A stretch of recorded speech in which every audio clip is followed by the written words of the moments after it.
Brazzavilloises et Brazzavillois, peuple de Dieu, le bonheur chez soi et le réseau de transformation et d'intercession des familles vous convient à prendre part à la soirée d'action de grâce à l'intention des couples. Date, samedi 3 janvier 2015. Lieu, hôtel et espace traiteur en face du palais de justice. Heure, 18h. Thème, les pommiers d'amour libèrent leur parfum. Célébrons le bonheur. Ne disons jamais, j'ai un mari difficile. J'ai une épouse difficile. Ne cherchons pas à nous séparer de ce que Dieu nous a fini. Ta mine d'or est là. Ta mine d'or est dans ta maison. Célébrons. Amen. Est-ce qu'on peut acclamer pour la gloire de Dieu? Célébrons la bonté de Dieu dans notre couple. Célébrons les souvenirs, les moments forts qui ont contribué à fortifier le couple. Célébrons notre conjoint, ses qualités, ce qu'il nous a apporté comme joie, bonheur et épanouissement. Dieu s'intéresse à toi, à ton bonheur, à celui de ton couple. Viens jouir de ces instants de bonheur avec ton conjoint. Droit de participation par couple, 25 000 francs CFA. Date limite des inscriptions, 28 décembre 2014. Contact téléphonique 06 666 28 00.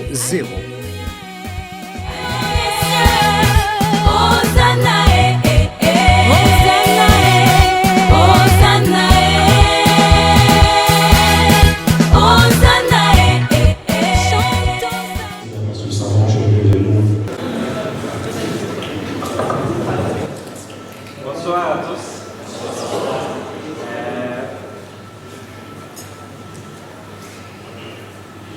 Je ne sais pas que dire parce que je suis en présence des gens qui ont vécu beaucoup de temps ensemble. Certains ont fait un chemin, d'autres sont en train de poursuivre. Et ce n'est pas le moment de donner des recettes et de dire que si vous faites ceci, vous serez heureux. Mais c'est le moment quand même de prendre des décisions aussi, parce que le cœur est un peu chaud avec les rangs que nous avons avec la nouvelle année. Et ça nous donne beaucoup de bouffées d'oxygène, beaucoup de nouveaux départs, beaucoup de nouvelles décisions. Et il faut enterrer l'âge de guerre pour certains.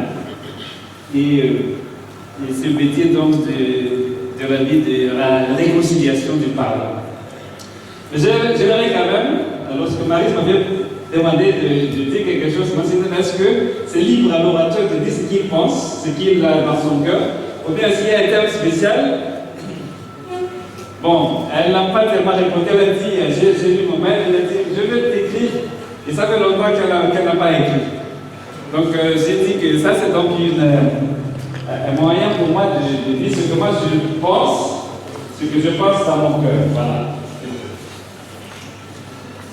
Lorsque moi j'ai réfléchi à mon mariage, j'ai vécu 10 ans maintenant avec ma femme qui s'appelle Ruth.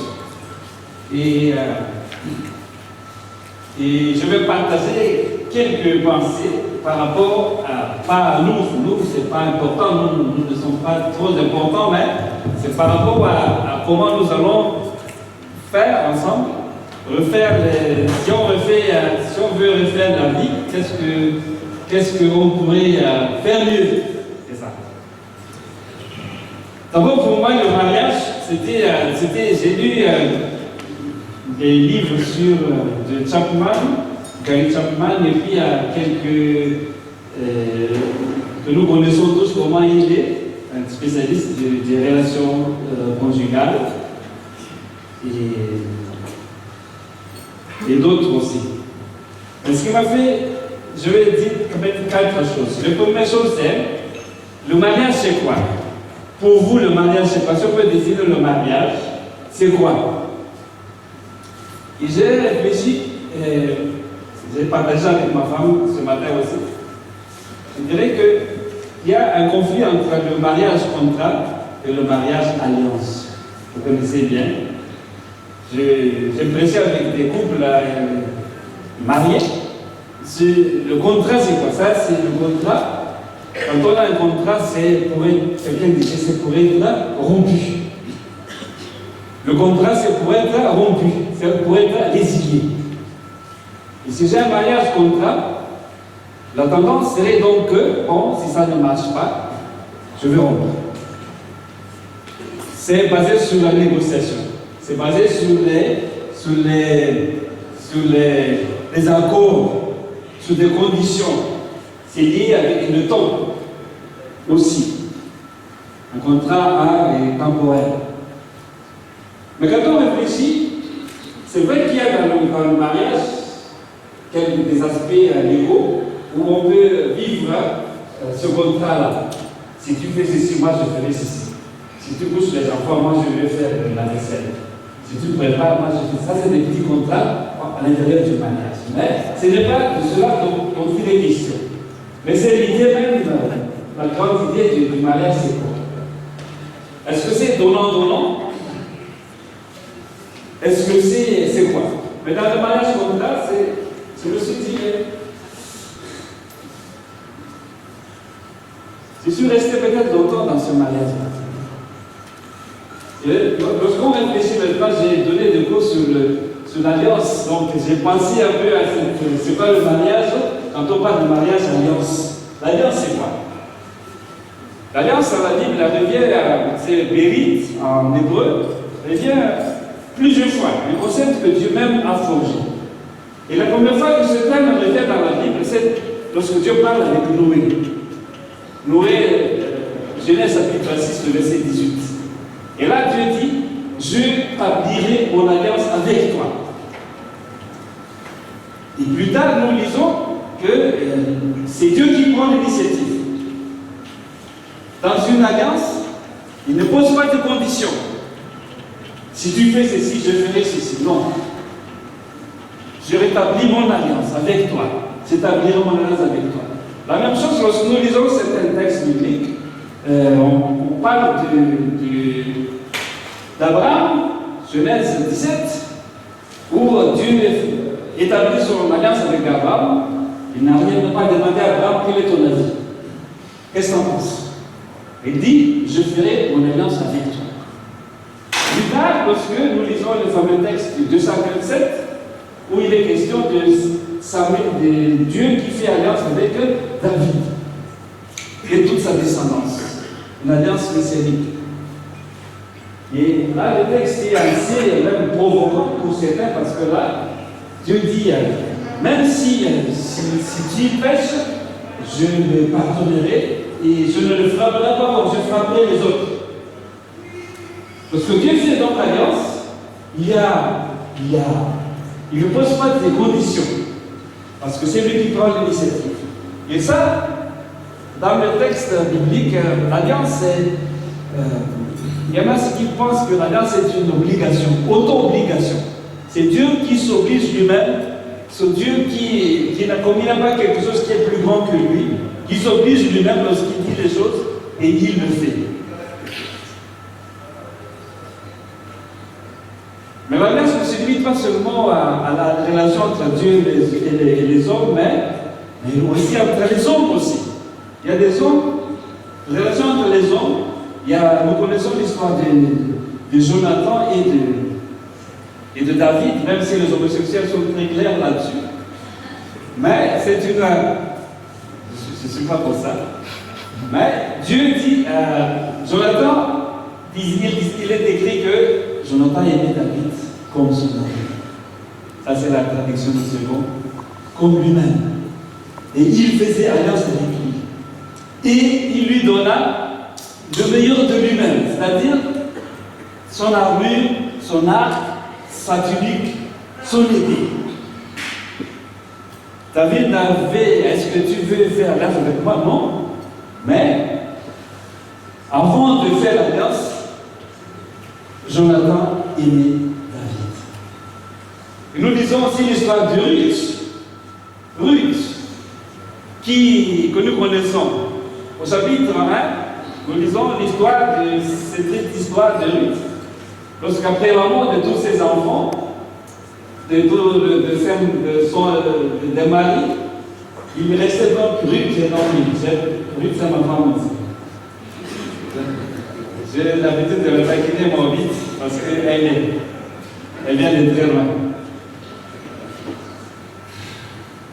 Ruth disait à Naomi, je vais te suivre là où tu iras. Là où tu iras, j'irai. Là où tu habiteras, j'habiterai. Là où ton Dieu sera mon Dieu. Et là où tu seras enseveli, moi je serai aussi enseveli. Ton Dieu sera mon Dieu. Et ton pays sera mon pays. Voilà la parole, une parole d'alliance. L'homme dit, tu vois, moi je n'ai rien. Je n'ai rien. Et là, l'homme dit, non. Ruth dit, non, je te suis. Ce qui montre que dans une relation d'alliance,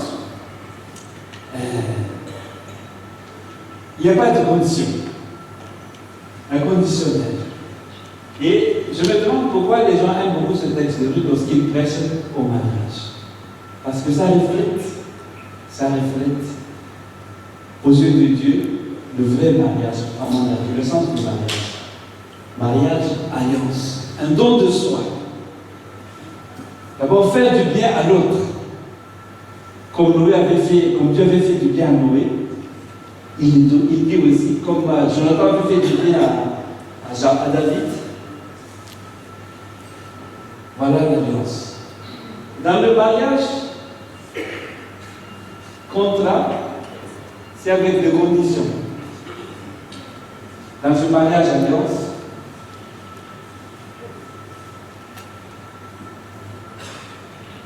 c'est le don de soi, le meilleur de soi-même. Et voilà ce que moi, j'ai réfléchi un peu à notre mariage, à ma femme et à moi. Souvent, on peut tomber dans le mariage. Aujourd'hui, les Chinois nous apprennent les contrats donnant gagnant-gagnant. On est formaté par cette culture. Mais dans le mariage alliance, on donne. On se donne à cœur et tout son être. Et je pense qu'il n'y a pas d'attente en retour.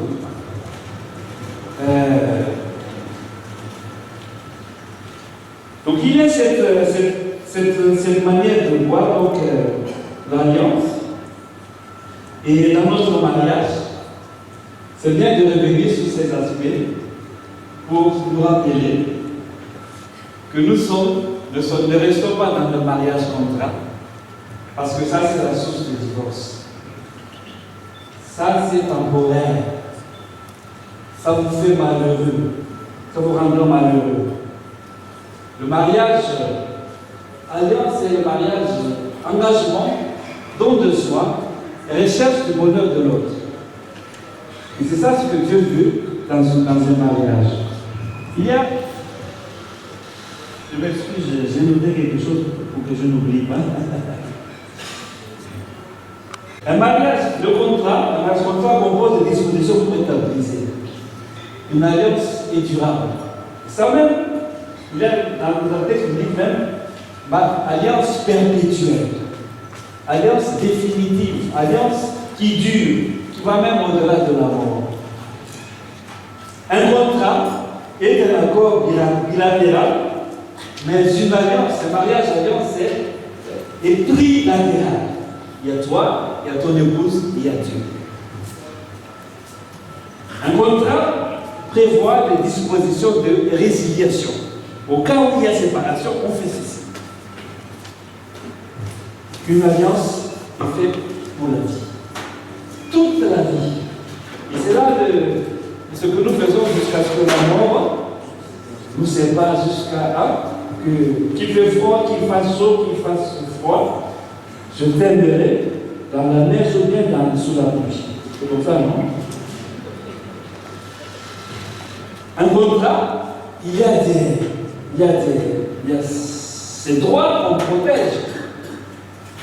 Dans une alliance, on cède ses droits à Dieu pour chercher le bonheur de l'autre. Le contrat et initié dans un esprit de bonne foi, une alliance et initiée dans l'amour. Voilà à peu près ce que moi j'ai pensé pour cette première partie. La deuxième chose que j'aimerais dire, c'est qu'est-ce que je peux faire pour améliorer mon mariage? Et j'ai demandé à ma femme, est-ce que tu as des objectifs cette année? Oui, moi-même personnellement, oui, elle a dit. Et pour notre mariage, on va réfléchir ensemble. Parce qu'un foyer qui n'a pas d'objectif persévère. Alors que Dieu nous demande d'aller, de progresser. Il peut y avoir des changements, mais les changements sont aléatoires. Mais les objectifs, c'est orienté vers le but. Vous voyez votre problème. Si je veux que mon foyer soit, où Dieu soit au centre, qu'est-ce que je fais pour que Dieu soit au centre de notre foyer? Qu'est-ce que je fais exactement? Jacques avait dit beaucoup de choses et je suis très content pour attendre un peu les choses pratiques de toute l'année par rapport à ce que nous pouvons faire au foyer. Et c'est ça donc les objectifs que je demandais à l'enfant. On se fixe nous de prier ensemble, on voit, n'est-ce pas? De lire la Bible chaque jour ensemble. Même si moi j'ai été de mon côté, elle lit de son côté aussi, elle. Moi je lis la Bible parce que je ne suis pas pasteur, non parce que je suis chrétien. Je ne lis pas la Bible parce que je veux plaisir demain, non. Je lis la Bible parce que j'aime. Je veux me nourrir moi-même.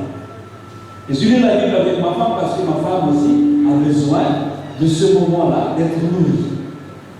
Et nous lisons et écoutons Dieu ensemble à travers la lecture. Tous les jours. Ça, je me vois cet objectif-là et je ne veux pas lâcher ça. Parce que je veux avoir le changement et la croissance. Pas seulement un changement, mais la croissance dans tout ce que nous faisons. Sur tous les plans, n'est-ce pas? Et quelqu'un qui posait la question, mais un pasteur qui disait, ma femme m'avait demandé, elle était venue me voir pour dire que il manque l'intimité chez nous, dans notre foyer. Je sens qu'on n'est pas très intime, on n'est plus très intime. Il faut se poser la question, mais c'est quoi l'intimité? C'est quoi l'intimité? N'est-ce pas? C'est quoi l'intimité pour vous? C'est coucher ensemble, c'est ça? Pourquoi? Donc se pose la question. Lorsque Dieu avait créé Adam et Ève, il disait à Adam plutôt, il n'est pas bon que l'homme soit seul, c'est ça. Je lui crée donc une intimité semblable. Le terme seul dans la Bible, c'est être coupé, mis à part, c'est-à-dire que, voilà, coupé, incomplet. C'est ça le seul. Et c'est le même terme, seul, qu'on utilise pour Dieu. Il est un. Il est coupé, il n'est pas comme nous, les hommes. Il est coupé de nous. Mais pour Dieu, c'est bon, mais pas pour l'homme. Parce que l'homme est coupé. Nous avons besoin d'une aide semblable. Et puis je lui ferai donc une aide semblable. Et voilà, donc ils seront une seule. Donc l'intimité, c'est être là et deux. Seul, une seule chair. C'est unité. Sans mélange ni distinction. Sans mélange, mais unité dans la diversité. Et voilà à peu près ce que c'est l'intimité. Trouvez cette intimité-là dans la communication intellectuelle, intimité dans la communication, intimité aussi sociale, dans les discussions qu'on se donne. Il y a des couples qui n'arrivent plus à se communiquer. C'est ça, hein? Lorsque, ça c'est même la clé, de notre âme. Et je suis content vraiment d'entendre le témoignage de tous ceux que nous avons entendu tout à l'heure. Parce que le couple se parle, se communique, ce qu'on sent, ce qu'on ressent. On ne sort pas ça dehors d'abord, mais entre nous. Et puis voilà, la communication c'est ça. Donc, il y avait une histoire qui me fait rire lorsque j'ai lu les livres de Chapman qui disait que un pilote, quelqu'un avait un pilote qui racontait une histoire. Un pilote, n'est-ce pas? Il est pilote et lorsqu'il est pilote, 3 jours il est dehors et 3 jours il rentre à la maison. Et chaque fois qu'il rentre à la maison, sa femme lui pose la question. Comment ça va maman? Comment ça ma femme? Bien. Comment ça va? Bien. Et sa femme?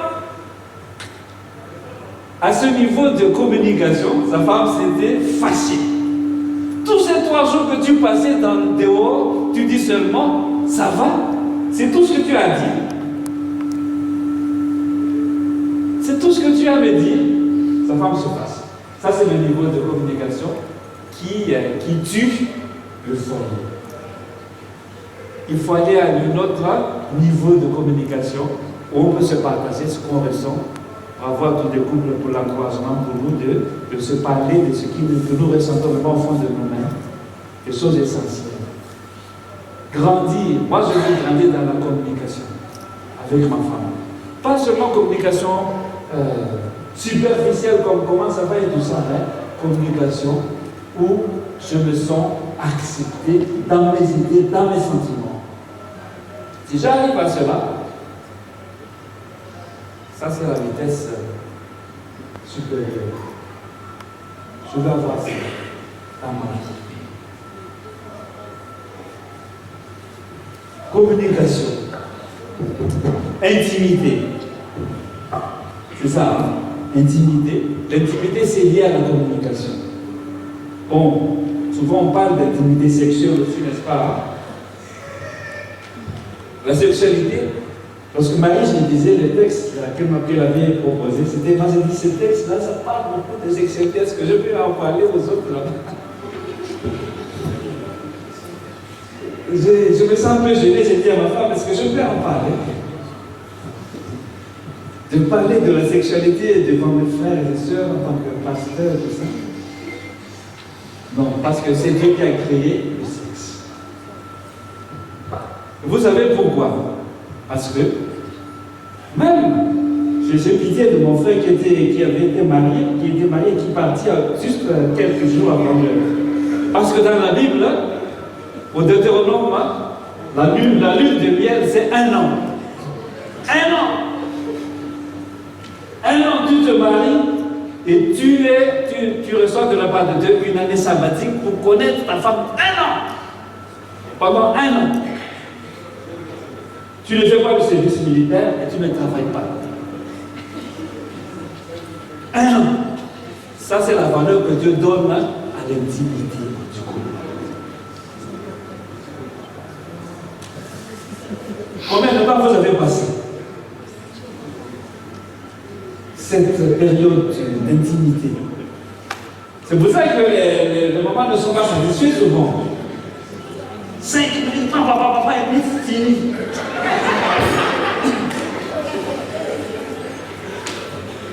C'est ça, non? Pas d'intimité. Mais Dieu nous demande, lorsque j'ai lu le texte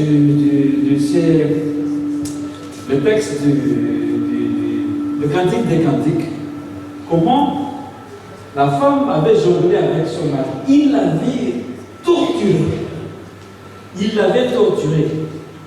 Elle l'avait torturé. Lui voulait coucher avec lui.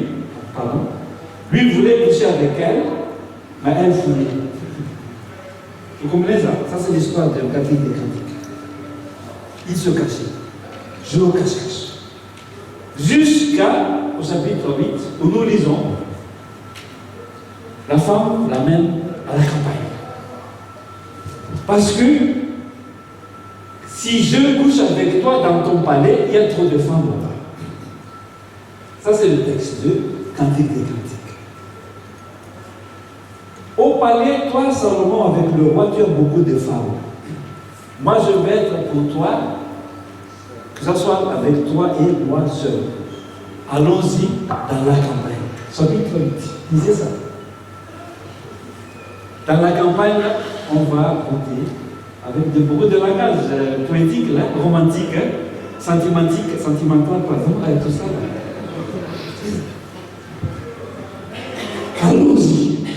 Je vais être seul avec toi, ne pas être dérangé. Toi et moi. Seul. Voilà l'intimité.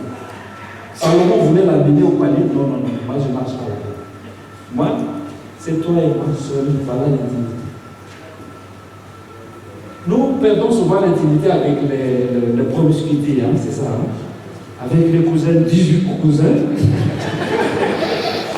Comment tu peux vivre ça?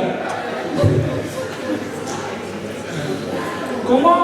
Bon, vous comprenez un peu. Et nous qui avons des enfants, comment nous vivons notre intimité? C'est un peu gênant quand même de le dire, mais comment nous vivons cela? Allez dans la campagne comme ça, comme la fille avait nous donne là. Hein? Allez, sortez de là. Et là, vous goûtez l'amour. Et comment elle le décrit? On avait vu ça tout à l'heure. Comment elle décrit cet amour avec beaucoup de passion, avec un érotisme pur. Voilà. Si on a des enfants à la maison, avec les lits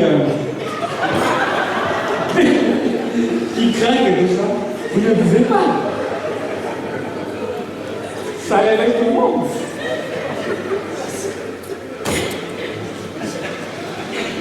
L'intimité dont parle le cantique des cantiques, c'est ça. Aller à l'écart. Aller à l'hôtel. Aller en vacances. Aller au village. Là où vous êtes seul. Moi et ma bonne. Moi et ma bonne. Voilà l'intimité. Il faut créer cela. Voilà l'intimité sexuelle, mais ce n'est pas l'endroit seul. C'est aussi, il faut qu'il y ait l'harmonie entre les couples, c'est ça. Si on se bat toujours, il ne peut pas avoir une harmonie sexuelle. Si on n'est pas d'accord. Et voilà l'alliance. C'est que moi j'aime avec l'alliance, je m'arrête par là. C'est que dans l'alliance, il y a pardon et confrontation. Les enfants d'Israël n'étaient pas toujours fidèles. Non. Mais Dieu les confronte. Il y a confrontation et pardon. La confrontation, c'est ce que toi tu es en train de faire, j'aime pas ça. C'est pas bon. Et Dieu dit ça. Mais j'aime, je veux te pardonner. Mais toi d'accepter le pardon si tu reconnais. Souvent, dans le couple, c'est comme ça. Hein? Nous n'aimons pas tellement la confrontation. On esquive, n'est-ce pas? On essaie de. Mais qu'est-ce qu'il a chéri? Non, non, ça va, c'est bon, c'est bon. Alors que ce n'est pas bon. Merci pour le témoignage parce que vous avez bien illustré ces dilemmes-là que nous tous serons. Quand il y a quelque chose qui ne va pas, qu'est-ce qu'on fait? Dans le couple, confrontation. Peut-être que dans la confrontation, je peux comprendre que ma femme avait fait ceci, elle a fait ceci. Peut-être que j'ai mal jugé ces gestes-là, j'ai mal jugé ces paroles, j'ai mal jugé tout cela. Dans cette confrontation-là. Parce que je vais seulement passer, je vais garder la frustration, et puis un jour ça fait boum, comme ça, et puis. Confrontation et pardon. Avec cela, nous irons loin. Voilà quelques recettes, ce n'est pas que je vais partager des recettes, mais je voudrais aussi appliquer tout cela dans ma vie cette année, avec ma famille, ma femme, et que Dieu nous aide dans un mariage alliance, il y a toujours ce qu'on appelle le renouvellement de l'alliance, c'est des moments forts dans la vie d'Israël. Josué, chapitre 24, c'est le moment fort. Là où Israël fait le choix, moi et ma maison, nous servirons l'Éternel. C'est au moment où on renouvelle l'alliance. Dans le mariage aussi. Moi je dis, il manque quelque chose, dimension dans nos églises. Il manque une dimension de renouvellement d'alliance dans nos églises. Moi je parle en tant que pasteur. Il n'y a pas ça. J'ai vu des renouvellements de baptême, j'ai fait ça dans ma paroisse, mais pas un renouvellement de l'alliance entre les couples.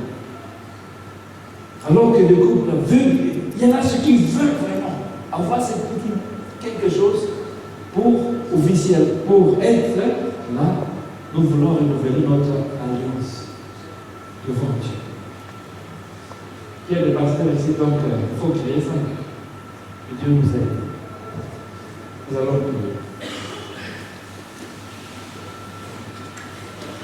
Il nous a rachetés par Jésus qui n'était pas venu pour nous condamner, mais pour tendre la main pour nous sauver. Nous te disons merci pour cet exemple, Seigneur. Et tu veux faire alliance avec nous par le sang de ton Fils Jésus. Nous voulons te dire merci. Et tu connais nos situations personnelles, dans nos vies de couple de tous les jours. Seigneur, merci de nous avoir rappelé que le mariage aussi c'est un mariage alliance. Tu nous appelles à suivre ton modèle, Jésus, à suivre ton modèle, Père. Et merci d'aider nos familles, nos foyers, Seigneur. Merci de nous aider à vivre l'intimité. Merci de nous aider à vivre le mariage que tu veux. Nous voulons te glorifier en toutes choses. Bénis nos familles respectives. Bénis cette année nouvelle que tu nous donnes, un nouveau départ, un nouveau souffle. Louange à toi, Jésus. Dans le nom de Jésus, nous avons ainsi prié. Amen.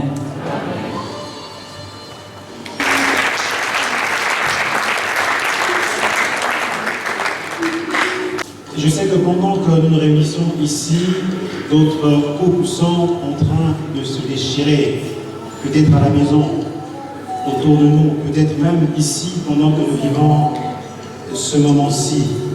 Et je voudrais que nous puissions, avec le pasteur Mbota, prendre 2 minutes pour prier en faveur de ces couples-là.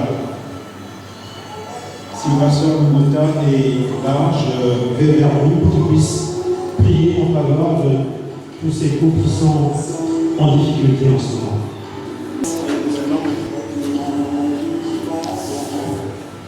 Merci beaucoup, bonsoir tout le monde. Voilà, après avoir écouté cette merveilleuse parole, on m'a dit qu'il y avait beaucoup d'enfants de Dieu ici ce soir. Donc je vais prier, nous allons prier tous ensemble. Nous allons faire nos prières, je clôturerai par la 3e. Et tout cela en 3 minutes. C'est bien cela? Bien. J'aimerais que nous puissions nous lever, s'il vous plaît. On a dit qu'il y a beaucoup de couples qui sont certainement en train de se déchirer. Peut-être parmi nous ici ce soir. Nous avons même entendu un frère dire tout à l'heure que tout ce qu'on est en train de dire en présentant nos épouses, que cela soit vrai, que ça ne s'arrête pas ici. Et donc, la première prière que nous allons faire tous ensemble, nous allons prier pour toutes les réparations dont on a besoin de couples. On a besoin certainement des couples qui doivent se réconcilier, des couples qui ont besoin de guérison, des couples qui ont certainement besoin de restauration. Nous allons prier pour tout cela. Élevons nos voix et prions tous ensemble. Notre Père Céleste, Dieu Tout-Puissant, ce soir, à la faveur de cette réunion telle que nous sommes en couple, les couples qui ont besoin simplement de se réconcilier après avoir connu des moments difficiles, des moments où il y a eu des échanges qui ont entraîné des blessures dans les cœurs. Père, nous prions pour que tous ces gens qu'on secours parmi nous, ou bien en dehors de cette salle, des couples que nous connaissons dans nos quartiers, dans nos milieux de vie. Père, nous t'en supplions d'aide manifester ta grâce et ta bonté vis-à-vis de ces couples de telle sorte que ces réconciliations soient manifestes et que ces couples puissent être restaurés dans le nom de Jésus.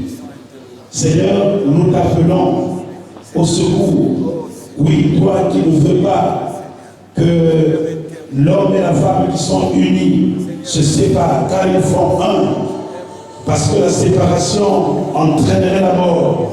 Seigneur, nous prions pour que tu uses de grâce et que ta bénédiction soit manifeste dans les vies de ces couples et qu'ainsi les réconciliations soient possibles, la restauration soit manifeste et que la gloire te revienne.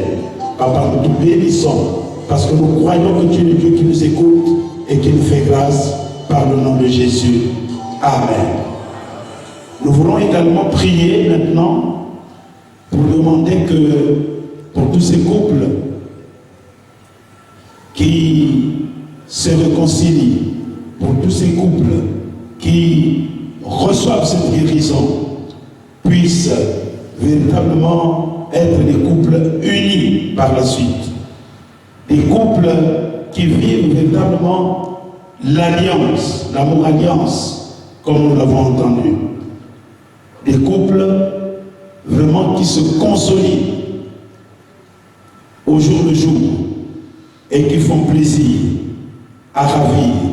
Des couples qui soient des modèles et qui manifestent la volonté de Dieu dans leur quartier, dans leur milieu de vie. Élevons nos voix et prions pour cela. Bénissons parce que nous savons que tu es le Dieu qui nous fait grâce.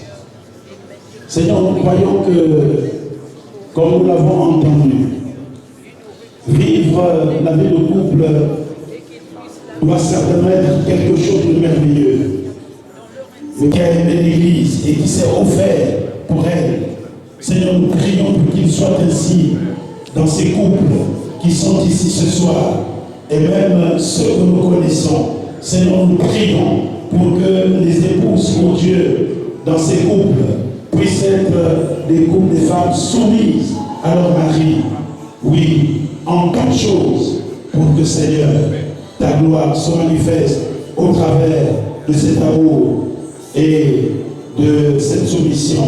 Seigneur, nous croyons que toi qui veux que ces couples soient un, Seigneur, tu es capable de faire en sorte, par la force que tu donnes, par la puissance et l'action du Saint-Esprit dans leur vie, Seigneur, tu permets que ces couples, oh Dieu, puissent être des modèles et que d'autres, Seigneur, puissent aussi être gagnés par les mariages dans le milieu chrétien, parce que, Seigneur, ils vont manifester ainsi véritablement la vie qu'il y a en eux au travers, Seigneur, de ta présence au sein de ces couples.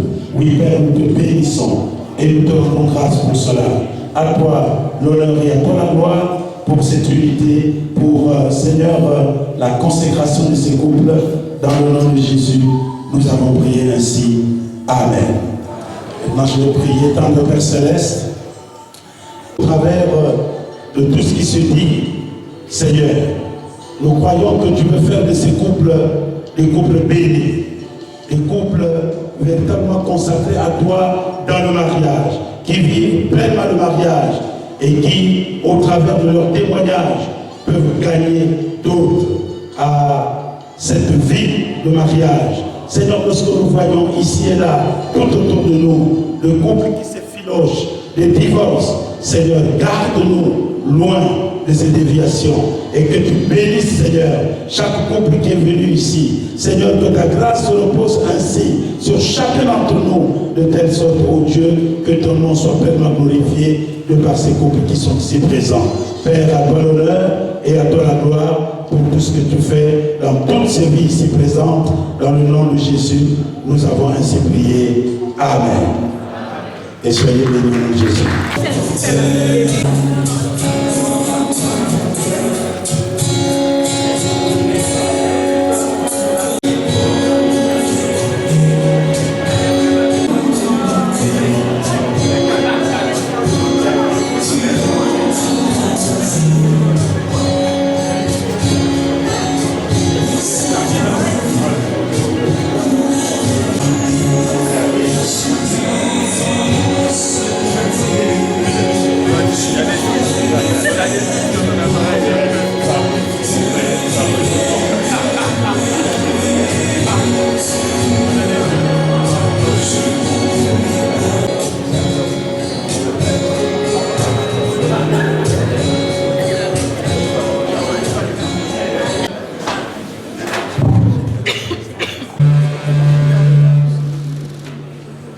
Je crois que nous avons trouvé des choses bonnes, se sont passées en 2014, épouse et épouse. J'aurais maintenant demandé aux hommes de prendre l'élan qu'il faut pour venir dire à leurs épouses ce qu'elles bien en 2014. Je vais vous accompagner. Nous prendrons l'élan en empruntant cette porte-là. Tous les hommes avec moi, s'il vous plaît, nous empruntons cette porte pour aller prendre l'élan, pour venir avec force dire à nos épouses qu'est-ce qu'il y a eu de bien en 2014.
il n'y a vraiment